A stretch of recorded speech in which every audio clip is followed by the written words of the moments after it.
Good afternoon. I'm Matt Smith, President of the Greater Pittsburgh Chamber of Commerce. Welcome and thank you for joining us for our special topic briefing on 5G and connectivity sponsored by Crown Castle. On behalf of the Allegheny Conference and affiliated organizations, we would like to thank our 2020 Next Is Now sponsors, Peoples, Giant Eagle, PNC, Highmark, and UPMC Health Plan.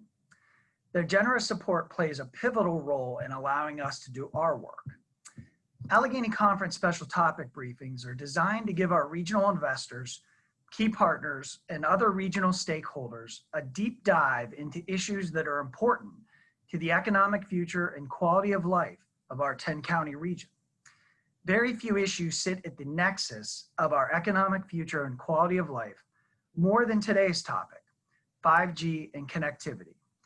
It is critical to both, especially as we come together to ensure that our region and all the people who live here are in a position to move through both the pandemic we are still in the midst of, as well as a post-pandemic world. The remote world that has been thrust upon us has made us aware of how connectivity touches nearly every aspect of our lives, from going to school and work, to accessing healthcare and communicating with friends and family, to securing essential goods. The pandemic has also exposed the gaps and lack of inclusion in our connectivity and the disparity of opportunity created by it. Today, we'll go beyond the buzz and talk about what the next generation of wireless connectivity could mean for our region and the people who live here. You'll hear from local leaders about how 5G will shape connectivity in our region and their respective industries. We'll also learn more about what's needed in order for 5G to be deployed in our region and our Commonwealth. As with so many things, our ability to deploy and utilize this technology will be dependent on public-private collaboration, smart public policy at all levels of government, and thoughtful investments. The people of Pittsburgh are known to make next happen. As we continue to work to build the future while solving some of the world's toughest problems right here in our backyard in Pittsburgh, we need to view this type of infrastructure as not simply a nice to have. Rather, it is something as critical and necessary as the rail our nation laid in the 19th century, the air travel begun in the early 20th century, and the interstate highway network started in the 1950s. It will allow us to maintain our leading edge and ensures our region appeals to talent as well as employers across growth industries. That is why 5G has been a priority for us. We are proud to be one of 52 members of the PA Partnership for 5G. The PA Partnership for 5G began as an effort to inform the public about the future of connectivity and its merits for Pennsylvania. The partnership's mission is twofold: to educate Pennsylvanians about 5G technology and the infrastructure required to support it, and advocate for statewide legislation that serves to promote small cell deployment throughout the Commonwealth. Other members include all of our panelists here with us today, as well as UPMC, Allegheny County, the Washington County Chamber of Commerce, and the Pittsburgh Technology Council, to name just a few. In closing, our region is in a competition with other markets to be a world leader in smart transportation, robotics and AI, healthcare and life sciences, advanced manufacturing, and many other growth industries that will define not only our region's future, but our world's future. These sectors will be created somewhere, and the investment and talent that is so critical for success in today's world will be drawn to those markets. If we make the smart public policy decisions, collaborate as we've always done here, and target investment into this space, Southwestern Pennsylvania will take our place at the top of every list. We are pleased to partner with Crown Castle to bring you this afternoon's special topic briefing. I will now turn the event over to our moderator, our Chamber VP of Government Affairs, Jennifer Beer. Thank you. Thanks, Matt. Good afternoon, everyone, and welcome. As Matt said, I'm Jen Beer, Vice President of Government Affairs with the Pittsburgh Chamber of Commerce. And, as Matt said, we are here because, as most of us have been required to work and learn from home during these past 7 months, it's really illuminated how important connectivity is in today's world. As Matt said, not just in operating your household and navigating work and school, staying informed, but even being entertained. So much of that has moved online. And it's anticipated that as we move forward, our online platforms and applications will only increase over time. So we thought it was appropriate and fitting to hear from a cross-section of members, both of the conference and the PA Partnership for 5G, to learn more about how connectivity is really impacting our lives in all of Pennsylvania. And if you participated in any of our Chamber's DC virtual fly-in panels in September, a lot of you heard how often 5G and connectivity came up. It's really, truly a topic that sits at the nexus of so much of what we believe will be vital to move our region's economy forward, as well as our quality of life in both an equitable and inclusive manner. So today's forum will allow us to hear from a number of businesses, academic, and community leaders about how connectivity impacts their sector. And we're also interested in having them reflect upon connectivity-related observations that they've made during our time in quarantine and how it may impact their industry and our communities in the future. But before I do introduce our panelists, just a quick bit of housekeeping. I'm sure you've all participated in webinars like this, but I will be initiating most of the conversation to begin with our panelists to kick it off. But please do feel free, if you have a question, to utilize the chat function at the bottom of your screen here in Zoom.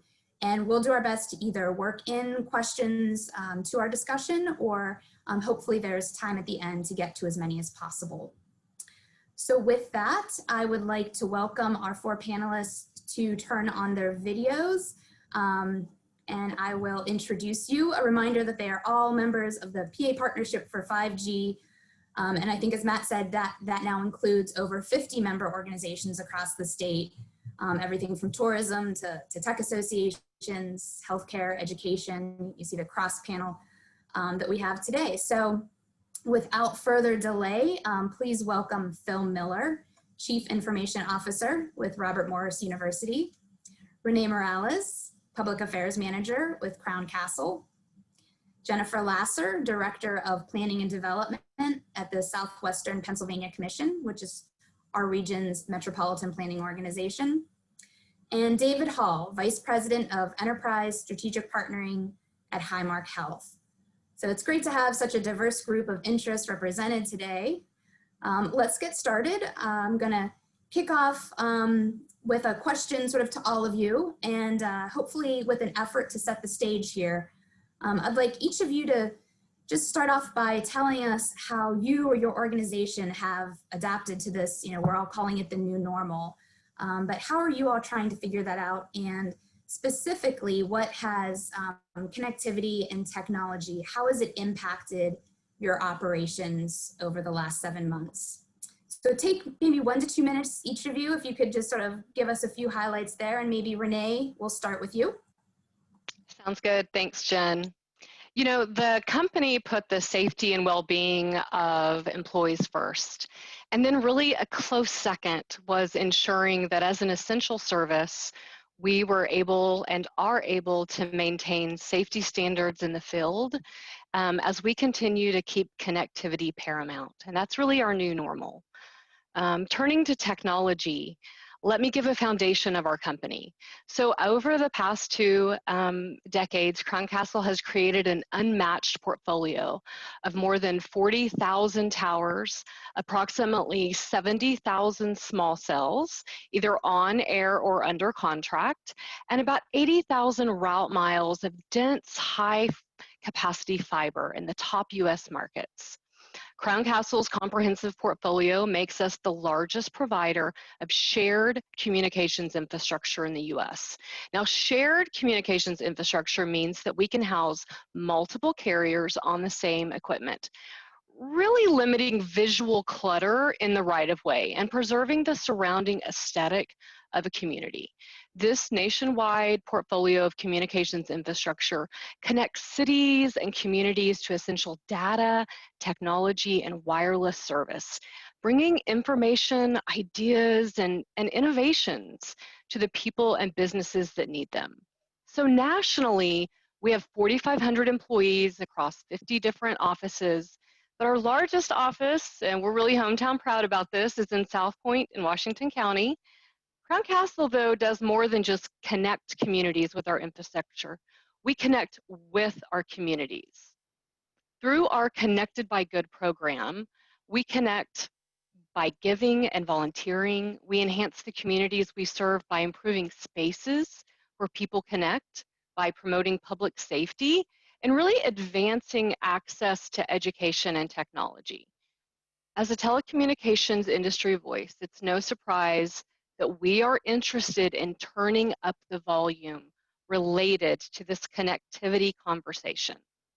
So really, we think that what sometimes gets lost is how other constituencies, industries, individuals are involved and how impacted by this larger connectivity discussion happens. So I'm really looking forward to getting the point of view of all the other panelists today. Thank you. Phil, should we jump to you? Thank you. First off, I want to say thank you to all of the teachers and instructors on behalf of Robert Morris and all of education, and that includes you that are parents at home, finding yourselves in the teaching role, whether it's on Zoom or WebEx or Google Meet or Blackboard, you name it. We've been on all of these meeting platforms really since March. So like many K through 12 and higher ed institutions, Robert Morris is now offering a hybrid learning model, and we refer to that as virtual rotation. We use Google Meet, and we've outfitted 26 of our largest classrooms with technology to bring remote students a high quality audio and video experience while keeping our students safe in the classroom and at that recommended 6-foot physical distancing. There are over 200 courses using this technology, and we've hosted 10,000 meetings this fall with over 5,000 unique participants. So our campus internet infrastructure, wireless, VPN, connectivity for our faculty, for our students that live on campus and off has never been more important than it is today. And we'll talk about some of the challenges in a bit, with both the technology and the connectivity. So thank you. Thanks, Phil. Jennifer, how about you? For putting this on today. This is such an important topic for all of us. And, like every other business, we weren't immune to having to switch quickly to that new normal, and that, it was an increase to staff telework because our staff safety was #1 and the most imperative to us. But it was interesting because everything from your normal day-to-day, we are, in addition to being a metropolitan planning organization, we're also an economic development district and a local development district. And our region also encompasses 10 counties. And so we are a mix of both rural and urban areas in that, the relationship business of meeting face-to-face no longer existed. So switching to being able to meet and create relationships and work to solve challenges, collaborate, et cetera, now had to happen in a very virtual atmosphere. And so it was new to us. So that was an increase to the need for laptops, increase to, our own Wi-Fi, to the changes in hiring and onboarding staff, which was something a lot of us had never really dealt with before because this was kind of our first pandemic. And, more importantly, we had to switch from being planning and being very, very proactive to being reactionary and being able to quickly change things that we thought were important to now just as important, but this is now on the forefront of what we're talking about because everyone needs this connectivity. Thank you. Great, yeah, thank you. And David.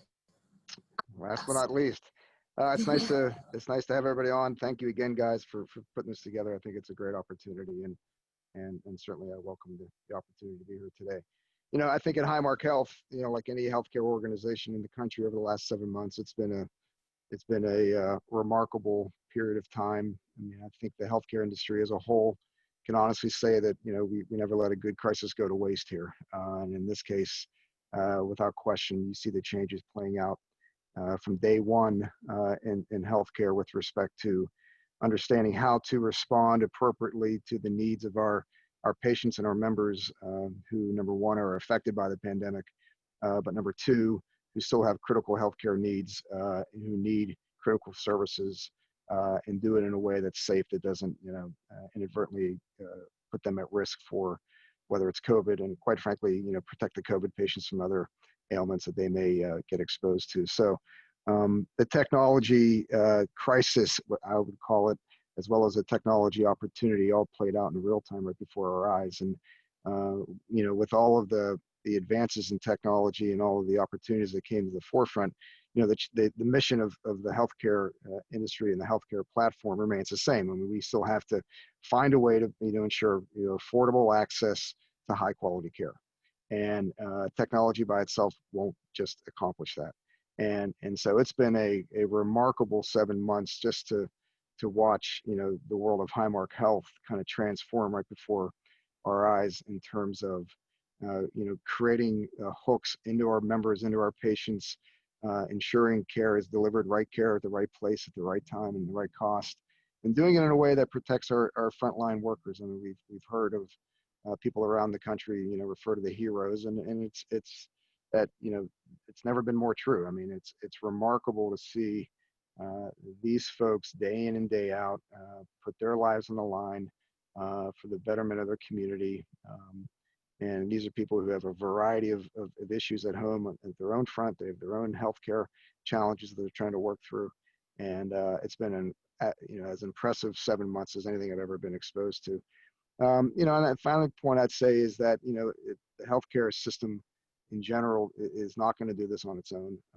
Seen remarkable relationships form over the last 7 months with industry, with the government, with the nonprofit community coming together and looking for ways to address this. And I think, as we work through this pandemic, and hopefully that pandemic, is behind us sooner rather than later, hopefully some of these seeds will be planted to really transform how we're delivering care in the future, how we're working together to deliver care in the future. And one of the challenges that I think has jumped out here is it's time for us to focus, on health.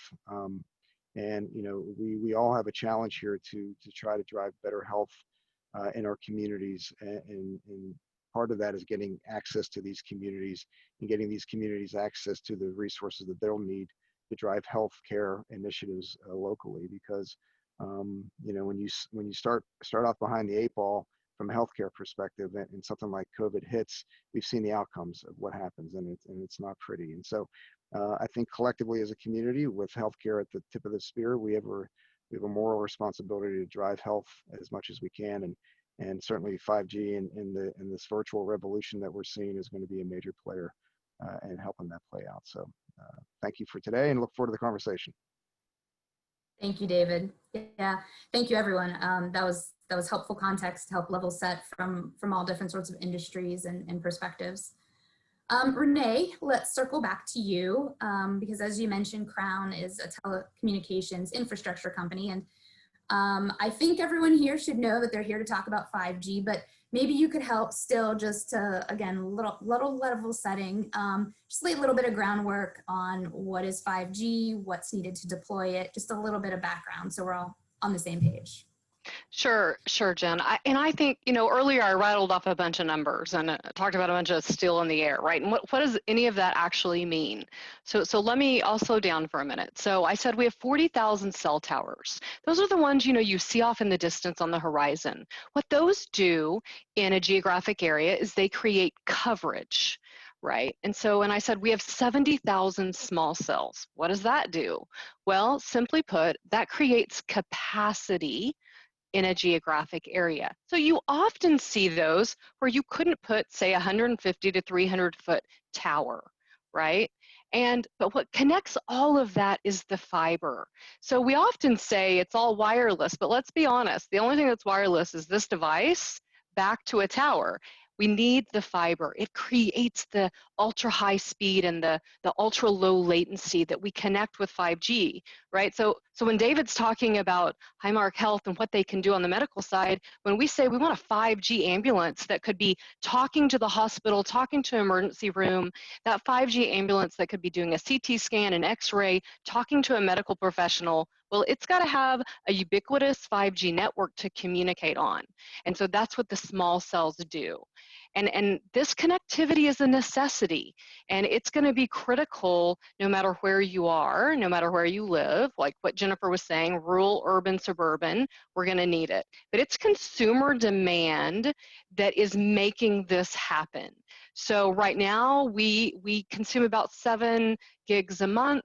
The experts say, the research shows that by 2022, we're going to be consuming about 22 gigs per month. So that's the data. That's not telephone calls necessarily. That's not text messages. That's what we're consuming on our devices. And so the fiber is what is so important to create this capacity on these networks, and the small cells are so important.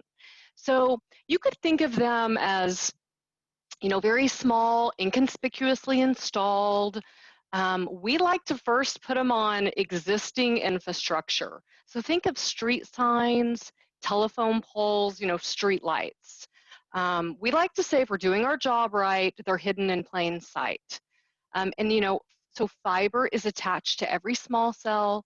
Again, it moves data at the speed of light, and it literally has the capacity to connect communities that are continents apart. And all of these technologies complement one another to provide the most resilient, reliable wireless networks to consumers. I like to think of it going from like a garden hose of data to a fire hydrant hose. Imagine what you can do exponentially if you can transmit that kind of data everywhere.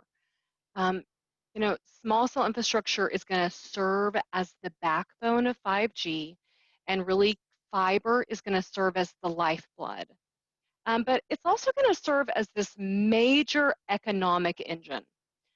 So according to CTIA, the industry estimates say 3 million new jobs across the US tied to 5G alone, 500 billion in GDP, 275 billion in investment in local communities, and $93 billion expected on construction of the infrastructure alone. We think these are really critical points and information for businesses to really understand and process when it comes to the infrastructure, 5G, small cells alike. Absolutely. Thank you. Thank you. That was really helpful, Renee. Phil, let's get back to you. The coronavirus has completely affected the daily lives of students through no fault of their own.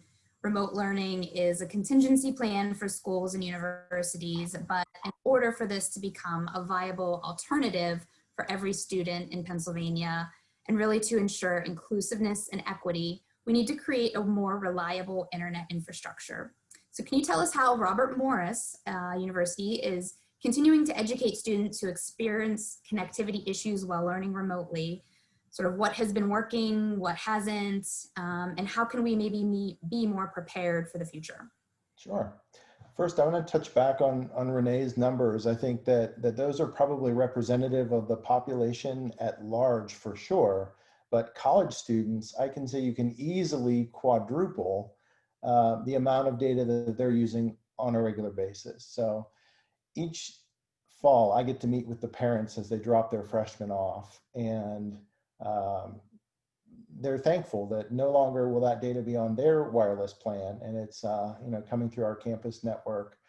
But each and every day, 1/3 of our internet traffic heads to Netflix. So I've always told them that that means 2/3 is reserved for homework. And what we have seen in the past several months here is that the amount of bandwidth used on our campus for Netflix hasn't shrunk one bit, but video conferencing and all of the other remote work has by far increased our overall bandwidth, and that pipe size, thankfully, we had done some planning and increased the infrastructure about 2.5 years ago to really future-proof, or get us set for the next 5 to 7 years, and that's worked out in our favor. So back to your question, what are we doing to ensure quality education? Last spring, we had to act very quickly, distributing laptops and hotspots to people so that on Monday, basically over a weekend, they could continue with their coursework, but virtually. And over the summer, I talked about how we built out additional classrooms to allow for remote education.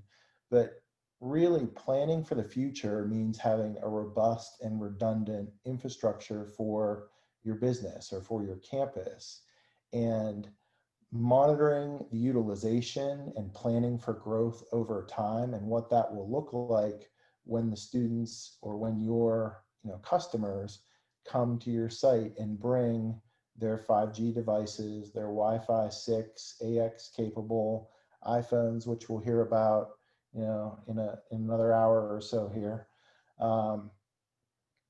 Every day, each of us has on average 2 to 3 devices on us or with us that connect to wireless, between our phones, laptops, tablets, even our watches these days. And again, for college students, double it.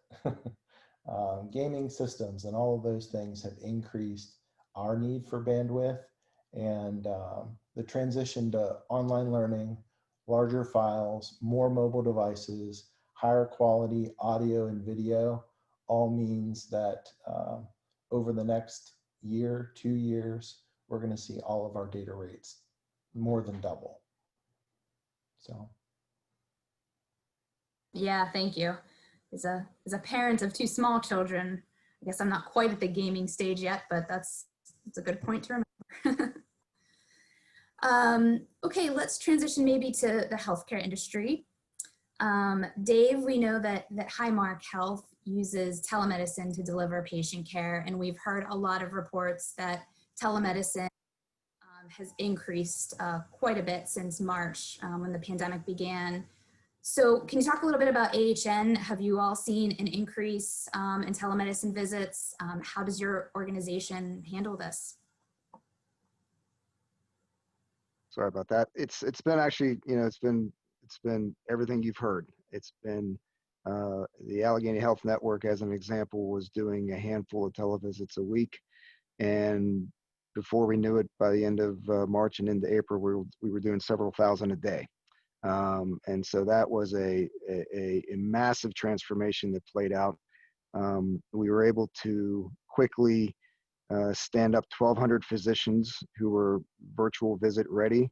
We trained over 5,000 clinicians across the health system because it requires a lot more than just the physician. Obviously, his and her teams with nurses and assistants and everything else has to be part of that entire virtual visit, if you will. The infrastructure to support those virtual visits, as far as intro websites for education and guidance, obviously the financial infrastructure with respect to working with Highmark and the other payers. So the Allegheny Health Network pulled off an absolutely remarkable change overnight to meet the needs of its patients. Most of the care provided virtually was through primary care and behavioral health services, but we also did 24/7 urgent care as well, which just put us in the best position to meet the needs of our patients as quickly as possible, so that they never felt that they were on their own relative to their healthcare needs, as we were all trying to understand what the meaning of the pandemic was, and really what we were able to do and not able to do. The other thing that the Allegheny Health Network did is with a huge subset of its corporate partners in the community, the Allegheny Health Network created a virtual CMO program, because with the pandemic, every company, every entity, every organization became a healthcare organization, right? I mean, the leadership of every entity in town had to think about the healthcare needs of its employees and its constituents. And most organizations aren't set up to have internal medical leadership to support the needs of their programs. They usually outsource that one way or the other. And so the Allegheny Health Network created a virtual CMO program that gave leadership of companies of all shapes and sizes access to medical leadership at AHN to help them navigate through issues with respect to whether it was COVID, whether it was return to work, whether it was to a whole litany of healthcare related issues that came to the surface out of left field because of the pandemic. So the response was, in my mind, remarkable and really empowering to see. And now the question will be, as normalcy starts to return, what is the role of that virtual platform, and how deep into the healthcare delivery model will it go? And so, it's easy to envision what virtual medicine means for primary care visits, for the check-in, to make sure everything's going well. But as you think about the chronic disease communities, you think about the subspecialists, the cardiovascular, the endocrinology, the rheumatology, the neurology, et cetera. Is there a role, and what is that role for virtual? And how do we adjust the infrastructure on the provider side? Providers this isn't their mode of business. This isn't what they were trained on. This isn't how they were educated through medical school. So what is the change management strategy to get the provider base positioned to adequately provide care through alternative measures that they've never done before? And then on the most important side, on the members and the patients of Western Pennsylvania and in Highmark Health's case, all over the Mid-Atlantic, what are the needs that they have, and how do we best address them through the virtual platforms? And so I think that is still an answer that we have to continually go after. Again, as the pandemic lessens, as the realities of the pandemic play itself out, how can we meet the patient needs where they are? And again, stick to the kind of our mission of right care, right place, right time, and right cost. And so and I know a lot more to come, but so far it's been everything that you can imagine. It was interesting, we have a very strong partnership with the Johns Hopkins Hospital and Johns Hopkins Medicine, and they were no different than us. And we had weekly check-ins with them just to figure out how they went from half a dozen visits a week to thousands a day. They were doing 5,000 visits a day virtually. And it was, on one hand, comforting, on the other hand, alarming to see systems of all shapes and sizes around the country in real time, just flipping the switch here and learning on the fly and doing whatever they had to do, and keeping the sausage making behind the curtain and behind the screen, just to keep that face in front of our patients. And it was a remarkable experience early on, and I think we're all better off for it. I think the communities are better off for it. And again, like I said, you never let a good crisis go to waste. And I think, over the next 2 to 3 years, you're going to see some profound changes in how healthcare is not only financed, how it's delivered, and most importantly, how it's accessed by the communities.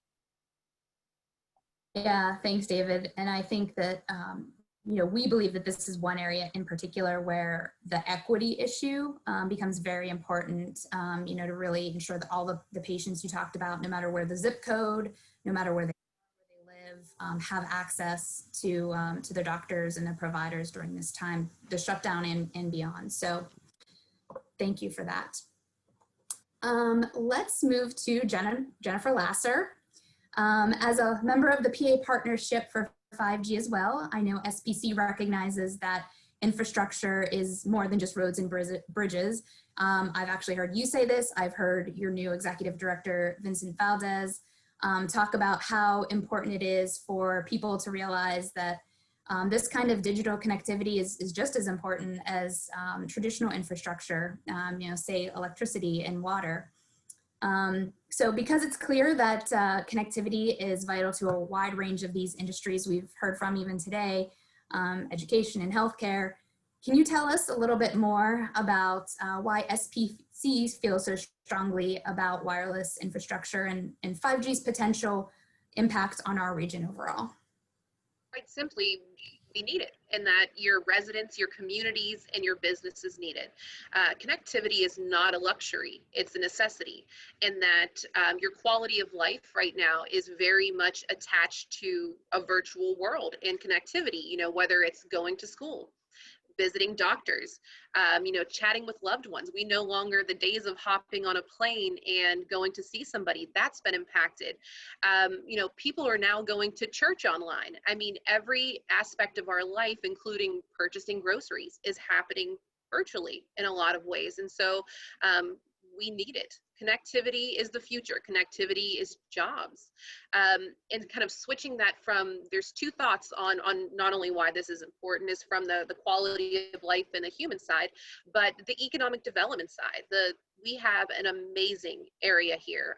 The 10-county region, whether you're looking for rural, suburban, urban, we have it, and we need the connectivity to support it. So we need this to attract businesses, but more importantly, to keep our residents here, and that we now have the opportunity, as it was stated earlier, you know, you don't want to waste this opportunity. This is an opportunity for folks to continue to live, work, and play in Pittsburgh, even if their company is located elsewhere.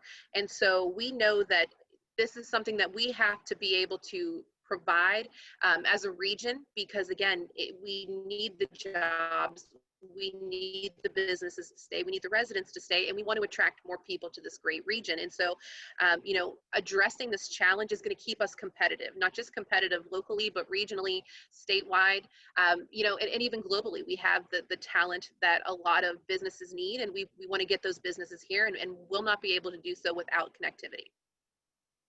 Thank you. Well said. I don't think we could agree with you more. Yeah, it's absolutely critical for 5G as a competitiveness issue in the overall infrastructure discussion here. So, and so, you know, sort of as we alluded to earlier, 5G deployment is happening in Pennsylvania in both urban and rural communities. It's just happening at a slower rate than in other states that have already adopted small cell legislation. And, you know, I think as pointed out earlier, probably all of you on this webinar, it's very likely that you've walked past or driven past some small cell nodes and didn't even realize it. So as our focus shifts, as Jennifer mentioned, to the economic recovery and being competitive for our communities, we need to make sure that Pennsylvania is in a position to fully realize these benefits that a 5G economy will provide.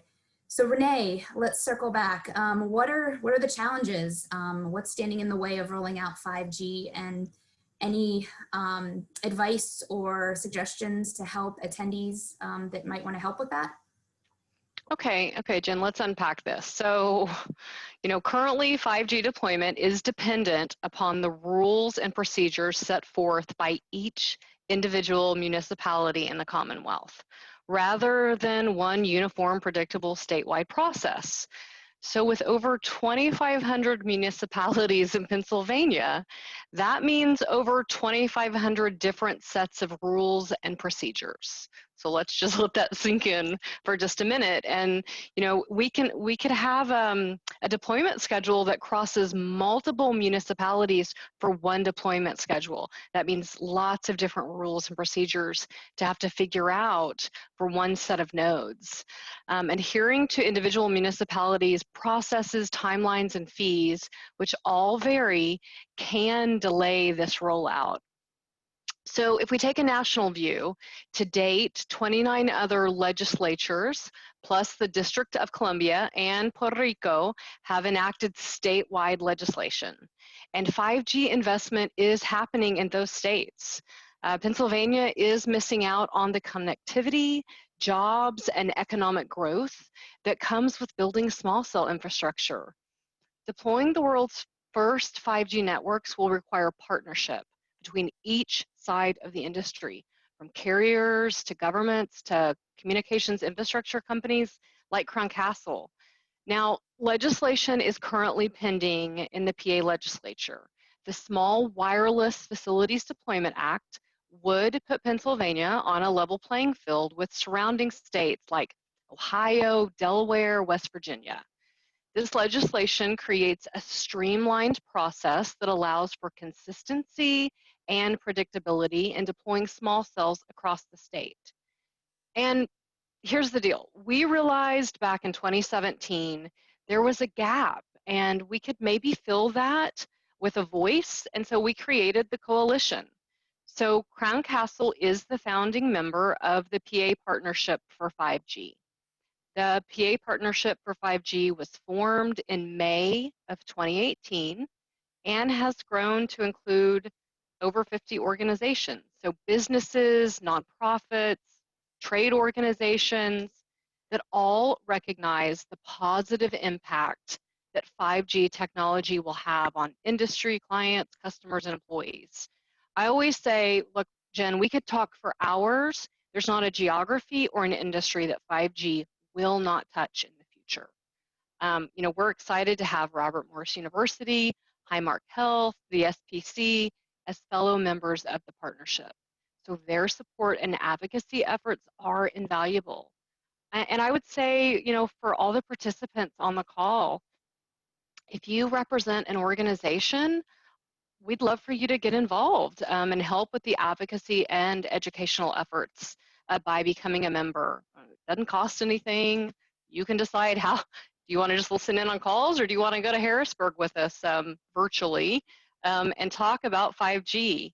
But even the bottom line would be for us, contact, write letters to your key decision makers in your communities, state level, local level, county level, and get them to support legislation. I mean, for me, the Commonwealth is about ingenuity, innovation, and being on the cutting edge. And being 30th or 31st isn't one of those things. So it's really time to get ahead of this. Yeah, we would agree. Thanks, Renee. Yeah, I think that was helpful because it's very important for folks to understand how much government does play a role in speeding up this deployment. And I think whenever 4G became available, no one could have predicted that we would use our devices as much as we do in almost every aspect of our lives. And I think it's expected that 5G will just have as much, if not more, impact on innovation. So thank you. David, speaking of innovation, Highmark Health is working to develop, innovative solutions for the future of healthcare. And I'm sure 5G is expected to play a critical role in that. I know you hear of things like remote surgeries and wearable health sensors. Can you talk a little bit about what Highmark is doing in this space and how those things, faster speeds, lower latency, overall improved connectivity because of 5G could play a role? And again, I also think back to sort of how important this is, particularly for some of those at-risk populations or underserved communities. Mm-hmm. Yeah, one of the things that we started this 2 years ago, and it just happened to go live literally weeks before COVID hit, but we stood up a community-based virtual ICU platform, so a virtual intensive care. And what that resulted in is in us, quote unquote, wiring and becoming virtual more than 120 beds across our community hospitals, which traditionally would have relatively low level capabilities in terms of treating ICU patients. And so the result would be these patients across the region would be transferred downtown into the bigger cities. And as we looked at the analysis across all of Pennsylvania, the amount of ICU volumes that were coming out of these smaller communities into the big cities was really a red flag for us. And so 2 years ago, we took the innovative step to pursue a virtual strategy, which if you can imagine an intensivist or critical care intensivist who's on the ground at any one hospital could probably manage 10 to 15 patients per shift, so it's a ratio of 1 to 15. You put that same intensivist in front of a virtual platform from an ICU perspective, that ratio goes up to 1 to 80, 1 to 100. And so the ability to then cover a broader swath of people and provide the highest level of care possible in settings that historically were incapable of providing those settings, mostly because they didn't have their infrastructure, they didn't have the economics to recruit that high level of talent necessary to run those higher end clinical services. And so, we step back and now we say, okay, wait a minute. Now all of a sudden you've got a rural health portfolio in Pennsylvania of hospitals struggling to stay alive, struggling to keep their heads above water, mostly because they can't keep patients there, and as a result, they can't recruit the types of people. Now, virtual strategy, gives them a lifeline, so that systems like the Allegheny Health Network can export, the high-end capabilities that we have, and provide those services into these rural communities, and and let those communities keep those patients local. And then they get to capture the economics associated with caring for those patients locally. And again, from our analysis, that 80% of these volumes that come into the cities, the big cities around the country, are unnecessary. They can be appropriately cared for in the local communities when you have those, when you have the right technology supporting the care model. So, to us, it sends a huge signal to, here's an opportunity for us to invest in these communities, create these institutions who are capable of providing local care, and then starting to build inroads into communities that historically just never had access to it. And there are many barriers to people have when it comes to accessing healthcare. We talk about social determinants of health, from housing and education and food and everything else. Well, if we can turn these local facilities, these local hospitals, into vibrant centers of health that are equipped with the appropriate technology, then if we can keep them at that facility, when they go home, the technology can follow them home. And you start to build that hook into these people and into these patients, so that you can now proactively engage them post-discharge on things that drive health and wellness, that prevent readmissions. And otherwise, if they have to travel 2-3 hours to get care every time they need anything, you can imagine why there's such a disparity between the care outcomes that people are getting and the health and wellness profiles that we see in these communities. So the virtual ICU has been a remarkably, we're 7 months in. We've stood it up under the auspices of COVID. The other thing it's done, in terms of protecting our frontline people, when you have a virtual bed, a bed that is supported by virtual intensivists and virtual nurses that supplement the on-the-ground nurses and physicians, it creates a virtual barrier between that COVID patient and the provider. And so it really protects our nurses and frontline physicians. We all heard about the challenges with PPE and making sure we have enough equipment for these individuals and for these people. But when you have a virtual strategy that supplements, real personal care, it optimizes the entire care model, optimizes the strategy with respect to equipment and safety. And it gives, again, these families local options for care that otherwise they would not have. We think about, what can you imagine the disruption to a family who's in, let's say, a green county that would have to come all the way up to Pittsburgh for care, when now today they can actually stay locally and get every bit of care that they would ever get in downtown Pittsburgh. So, we're really excited to see where that goes. And really these hospitals become hubs for this capability, and we can start to really build some spokes into these communities to make sure that these people, it stays with them no matter where they go, whether it's at the workplace, at home, in school, etc. So more to come on that, but something that's really been an incredible innovation that's come out of this pandemic. Again, we started before, but we've learned so much because of the pandemic, and we really look forward to scaling this in the future.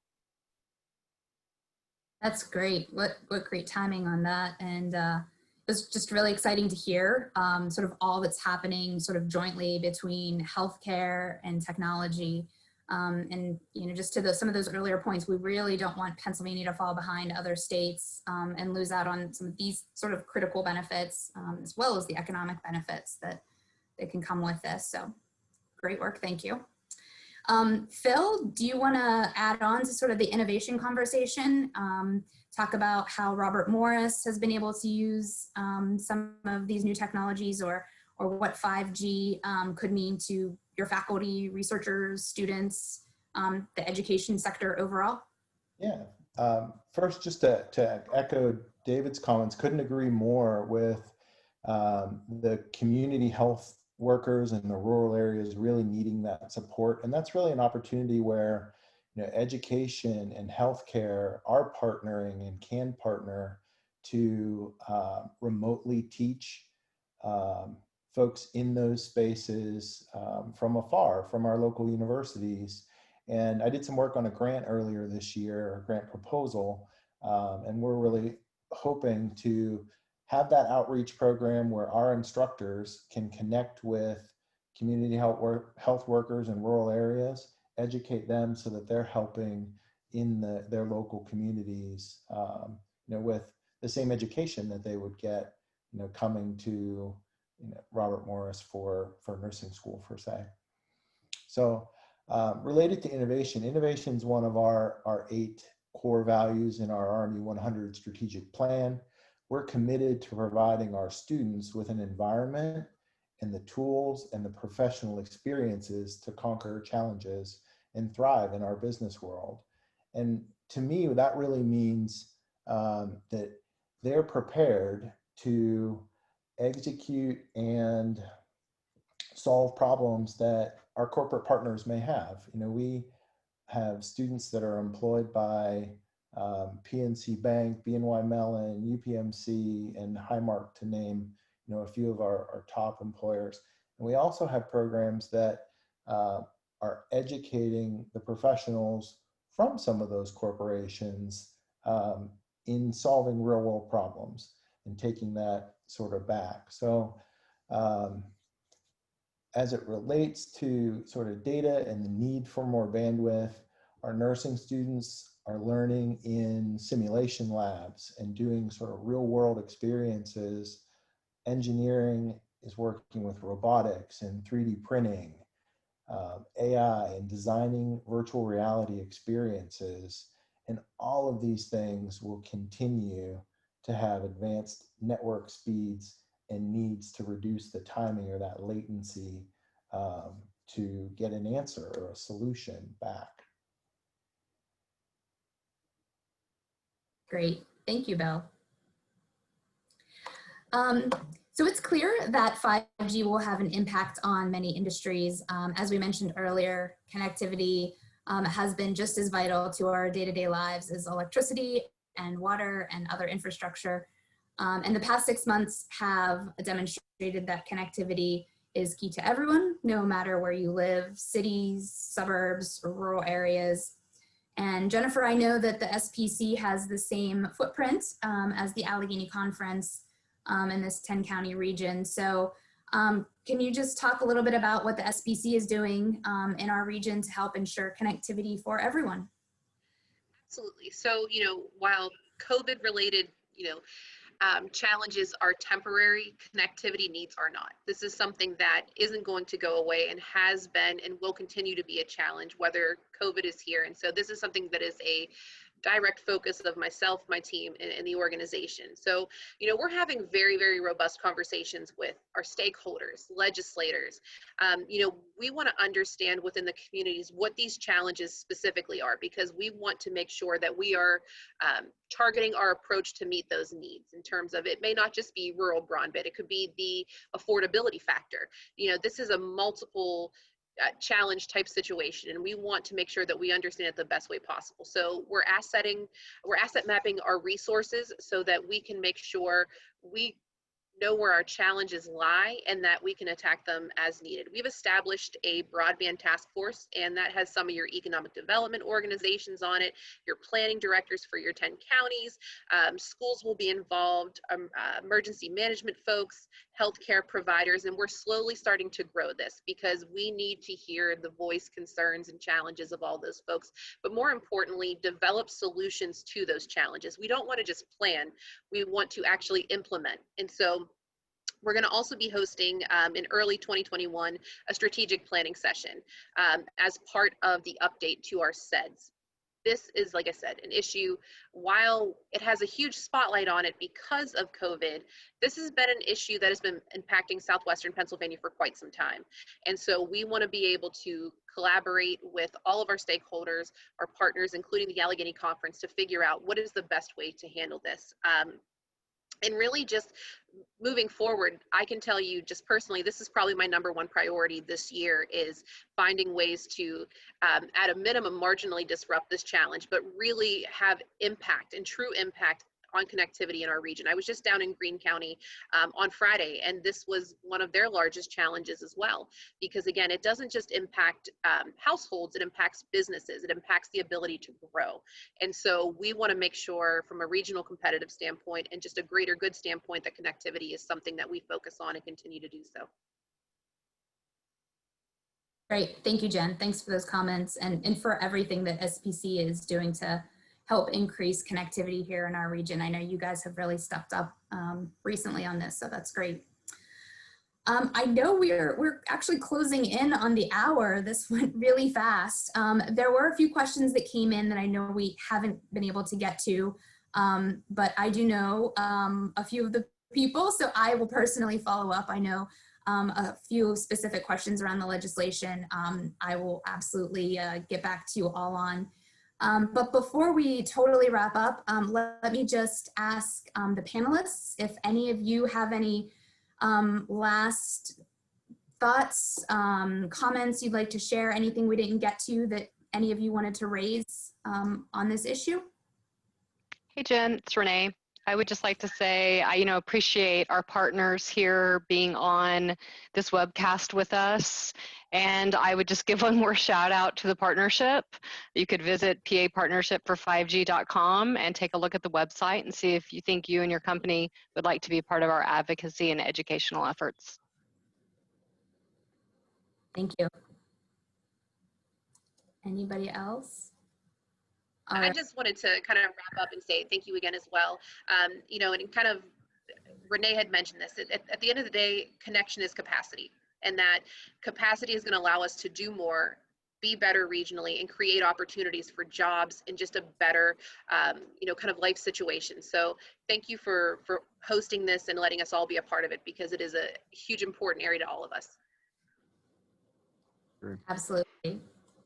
And I think, we're not going to be able to handle this individually. I mean, we're going to need industry with healthcare, with the educational institutions all coming together to ensure that, that we deploy the technology, we train on the technology, we educate, because there's going to be a lot of change associated with this. And, so hopefully, efforts like this continue and we continue to work together for the common good here. And so I look forward to being a part of that. And again, I thank everyone for their participation today. Thanks for having us. Appreciate the conversation and really look forward to what 5G will bring, to our overall society. It's amazing how, as technology has evolved, I think back to Matt's early comments on, railroads and highways, and that really resonated, like what is next? So exciting. Thanks all. Yeah, so true. Well, thank you all so much to our panelists. You were also engaging and very generous with your time this afternoon. So thank you all very much. And to all of our attendees, our goal here today was to provide an all-encompassing briefing on 5G and connectivity throughout our region.